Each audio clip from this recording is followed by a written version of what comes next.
when you've got someone who's been paid to kill you and the only reason that he lets you go is because he's friends with your brother and recognises you and says you better run, flee the country, and you go, what choice do you have? During the lockdown, we did 3 shows online on Zoom as a way to stay connected with the community. And one of the special things that happened, of course, is when you take things online is that things go global. And so we had people buying tickets from someone in Pakistan bought a ticket, a trans person in Pakistan bought a ticket. Spain, Italy. The US, etc.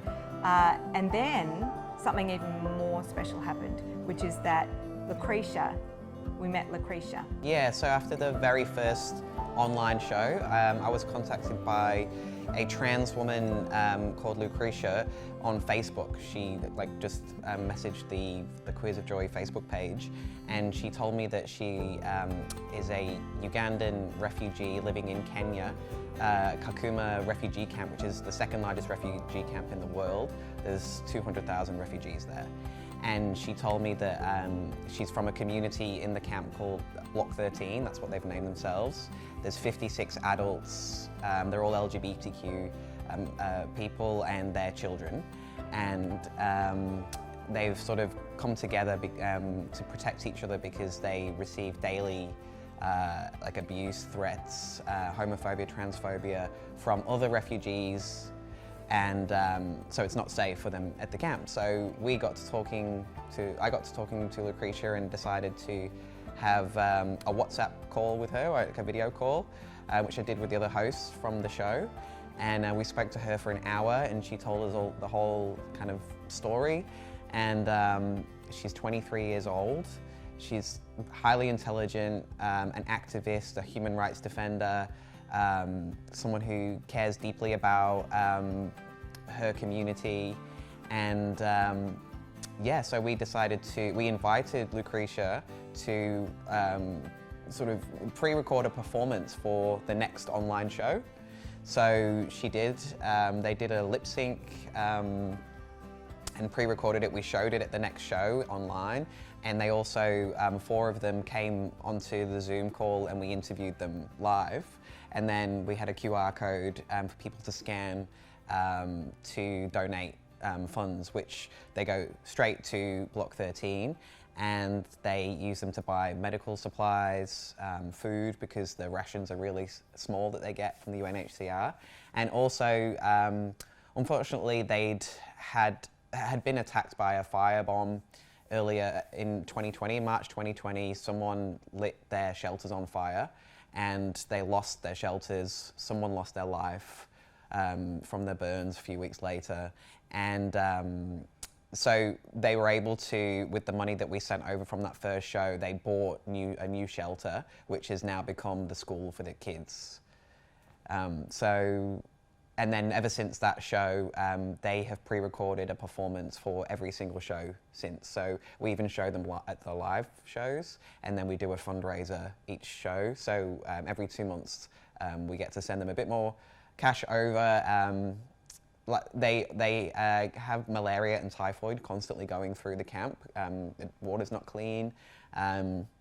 So yeah, they were able to buy some more medical supplies with the last lot and get some more food as well. So that's become an unexpected outcome of the lockdown and of doing this show. That, you know, we started out this show to impact the Sydney community, and we've ended up, like, you know, connecting with a community on the other side of the world, and have created a friendship with there's like eight people that we regularly have calls with on Zoom every 2 weeks from the camp. The last one, they actually wrote a poem together, and then each performed a line of the poem, and that's what we showed on screen at the last show, and that was really powerful. And it's about not being silent. So because they're activists, they are sort of known as pests, like by the UNHCR, by the Kenyan police in the camp. But they say that being silent means that, you know, they're dead, basically. So that's what the poem was about. So really powerful and really connected with people at the show. They performed a piece of poetry as well on the first show that was written by the guy who died in the fire. So that was really special. So So Block 13 is made up of 56 LGBTQI people and their children, and some of them have been there since 2019. Some of them have got there a bit later, and they're Ugandan. And the only reason that a Ugandan would be in a refugee camp is that they're homosexual or trans.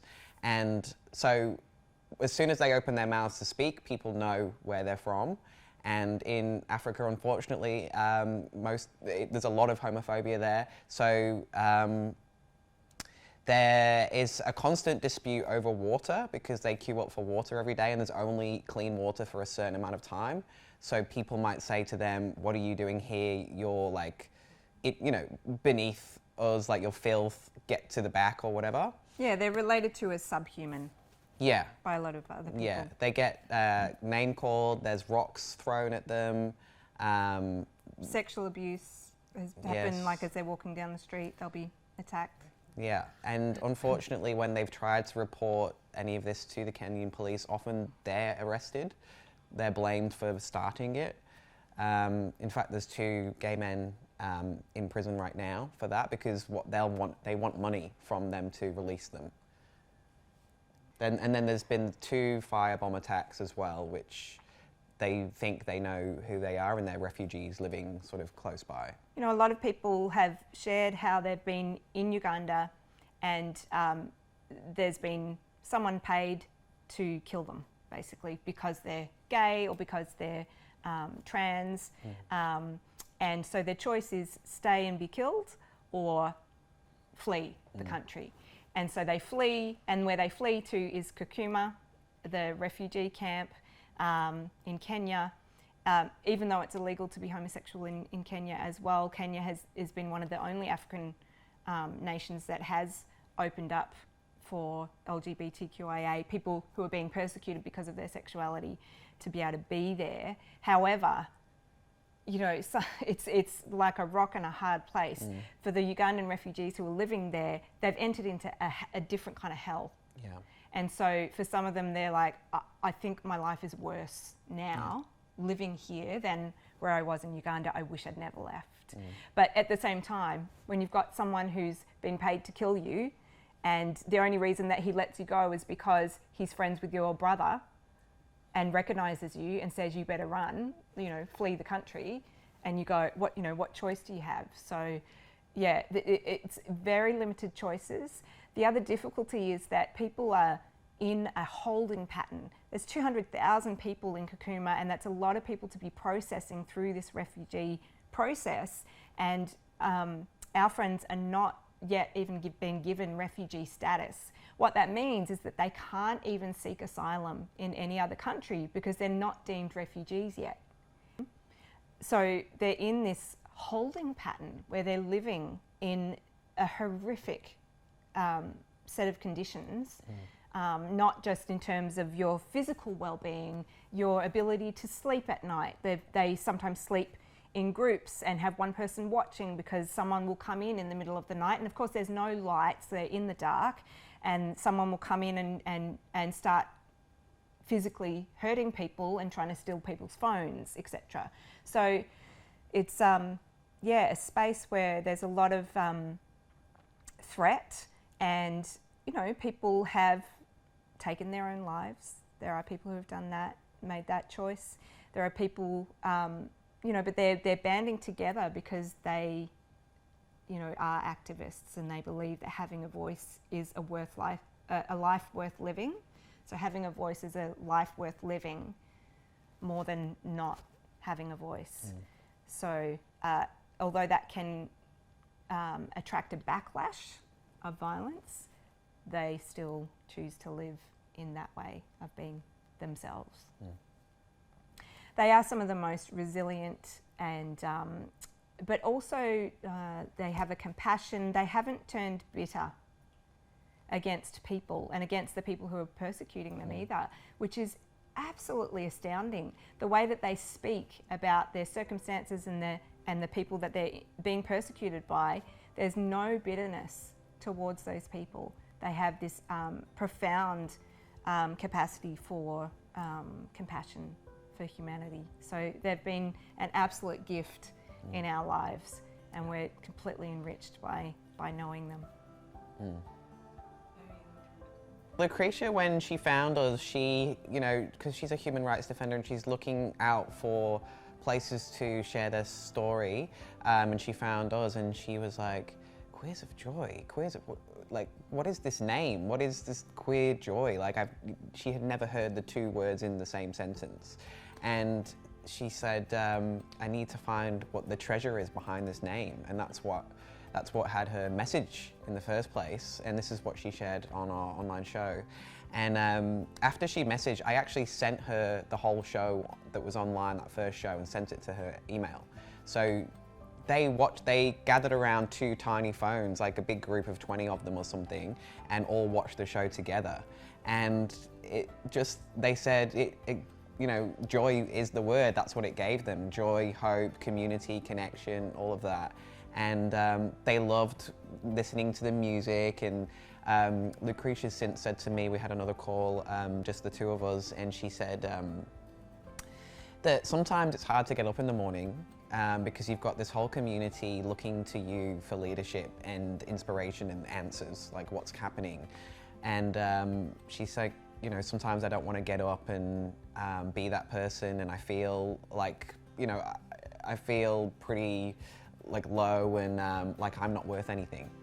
And she said, I put the show on that you sent me. I watch maybe 30 minutes. I start to move. I start to shake my booty, and I start to feel better, and then that's just enough, and then I can get up and actually go and hold my head up high and be that leader in the community. Well, one of the things that makes a difference to this community is knowing that people care and that people are listening. And it makes a profound difference to their experience of life, to their sense of hope for the future, and so their quality of life is directly impacted by knowing that there are people who haven't forgotten about them, who are thinking about them, who are listening to them. That makes a profound difference that cannot be underestimated. So they've got a website now called freeblock13.com. So people can go onto that website and have a look and read some of the stories and some of the content that they've put up there, and find out how to contribute and get involved in any way that they feel they can.